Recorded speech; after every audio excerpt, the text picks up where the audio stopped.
Hello guys, welcome to virtual learning. आज हम लोग का लेबर का पार्ट 2 वीडियो होने वाला है, जिसमें हम लोग करेंगे डिवीज़न ऑफ लेबर और एडवांटेज ऑफ लेबर और disadvantage of division of labour.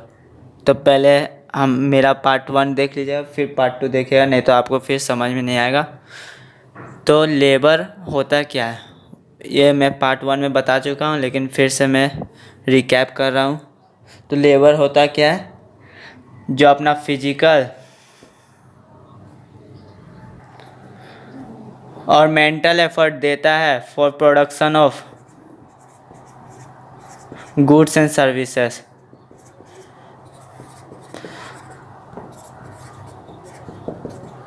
तो लेबर क्या होता है, जो फिजिकल और मेंटल एफर्ट डालता है किसी गुड्स को बनाने में या सर्विस देने में। अब आता है हम लोग का division of labour. Division of labour का मतलब क्या होगा, मान लेते एग्जांपल्स हम लोग समझते हैं। तो जैसे कि एक जूता बनाने का कंपनी है, तो कोई जूता बनाता होगा, तो कोई इसका चमड़ा बनाता होगा, तो कोई इसका सोल बनाता होगा, तो कोई स्टिचिंग करता होगा। तो इसी को बोल रहा है डिवीज़न ऑफ लेबर। जो जिस काम में अच्छा है उसको उसी काम में दिया जाता है। तो इसके टाइप्स पढ़ते हैं, इसका क्या क्या टाइप्स होते हैं। तो types of division of labour में पहले आता है सिंपल डिवीज़न ऑफ लेबर।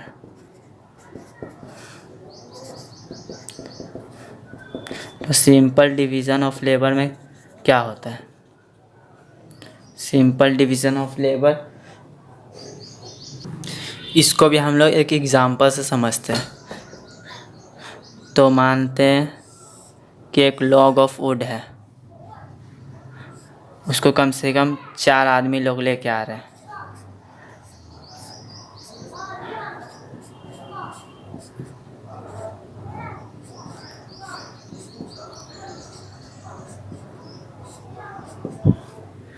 तो इसमें कैसे पता चलेगा ये कितना कंट्रीब्यूट कर रहा है, ये कितना कंट्रीब्यूट कर रहा है इस लॉग को फूड को उठाने में।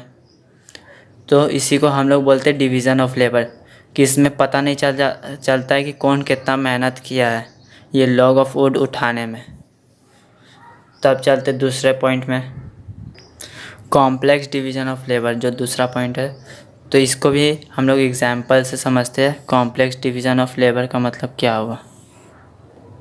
तो मानते हैं एक जूता बनाने वाला कंपनी है, जो एक जूता बनाता है, कोई भी company.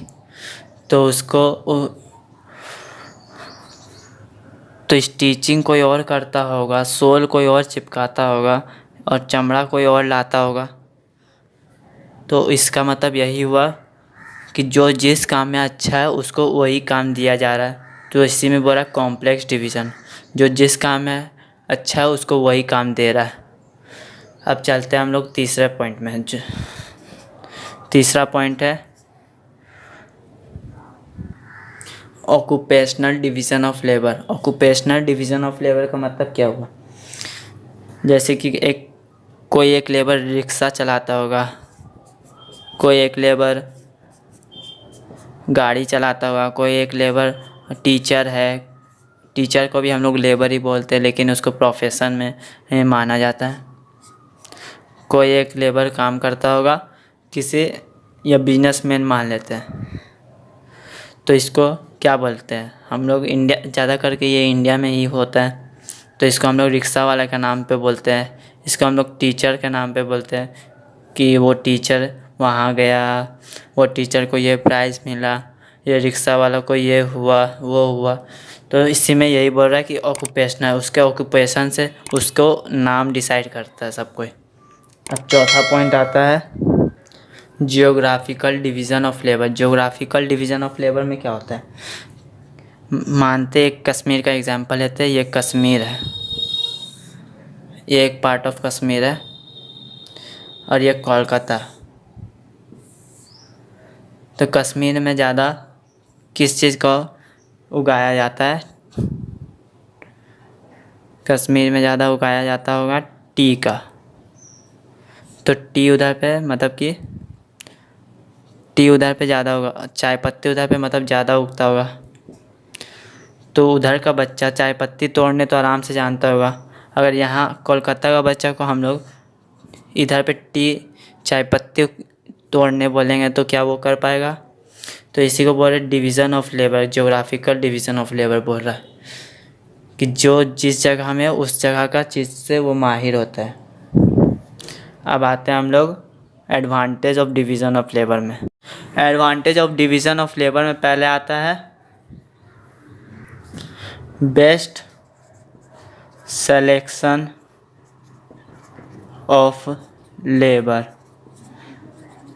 Best selection of labour इसका मतलब क्या होता है? हम लोग मतलब कि जो जिस काम में अच्छा है उसी चीज़ में उसको सेलेक्ट करते हैं। जैसे इसमें मैं भी जूता का एग्जांपल लेता हूँ। तो एक कोई सोल बनाने में बेस्ट है, तो कोई इसका स्टिचिंग में बेस्ट है, तो कोई लेदर कलेक्ट करने में अच्छा है।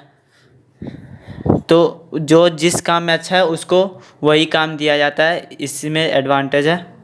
और दूसरा है क्वालिटी ऑफ प्रोडक्शन।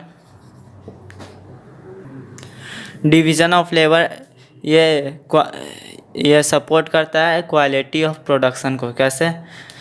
वो बेस्ट क्वालिटी अगर जो बेस्ट सिलेक्शन होगा लेबर का तो बेस्ट क्वालिटी बनेगा, बेस्ट क्वालिटी में प्रोड्यूस होगा सारा चीज़, जो चीज़ प्रोड्यूस होगा। जैसे जूता का मैंने एग्जांपल लिया था, तो जूता बेस्ट क्वालिटी में प्रोड्यूस होगा। जैसे कि क्वालिटी में किसका किसका नाम आता है? बाटा का, एडिडास, बाटा, एडिडास, ये सब जो क्वालिटी वाला जूता होता है उसको बोलते हैं क्वालिटी ऑफ प्रोडक्शन। मतलब ये सब क्वालिटी में प्रोड्यूस होता है। और तीसरा आता है increase in the efficiency of labour. Efficiency मतलब होता है जीरो वेस्टेज, मतलब फिर वेस्टेज कम होगा, उसका जो रॉ मटेरियल कम बचेगा, ख़राब प्रोडक्ट।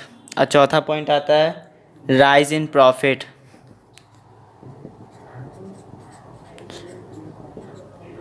अगर जब इफ़िशियंसी मतलब कि वेस्टेज कम होगा तो प्रॉफिट ज़्यादा होगा, तो सबको प्रॉफिट ज़्यादा मिलेगा। तो इसमें होता है advantage of division of labour. अब हम लोग देखते हैं डिसएडवांटेज। डिसएडवांटेज इसका क्या होता है? Disadvantage of division of labour में पहले आता है मोनोटोनी। मोनोटोनी मतलब क्या होता है? बोर। तो इसमें बोर कैसे होता है?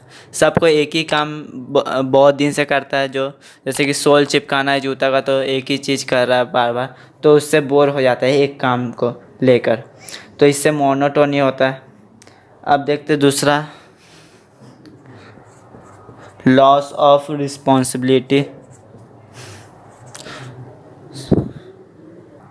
लॉस ऑफ रिस्पॉन्सिबिलिटी में क्या होता है? जैसे कि अगर पूरा जूता तैयार हो जाता है बन के, तो कुछ खराबी निकलता है, तो वो मालिक किस पे ये इल्ज़ाम लगाएगा कि किसका ये कौन ख़राब किया है, कौन इसमें ठीक से प्रोड्यूस नहीं किया है या सर्विस नहीं दिया है।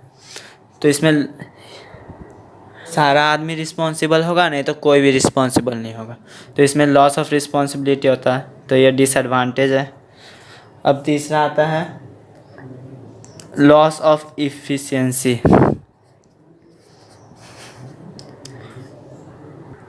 लॉस ऑफ इफ़िशियंसी क्या होता है? इफ़िशियंसी मतलब जीरो वेस्ट है, तो इसमें लॉस मतलब कि ये इफ़िशियंसी इसमें नहीं होगा।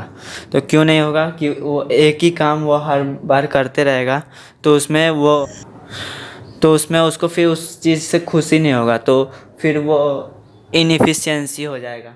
तो ये हुआ डिसएडवांटेज। अब चौथा पॉइंट देखते हैं,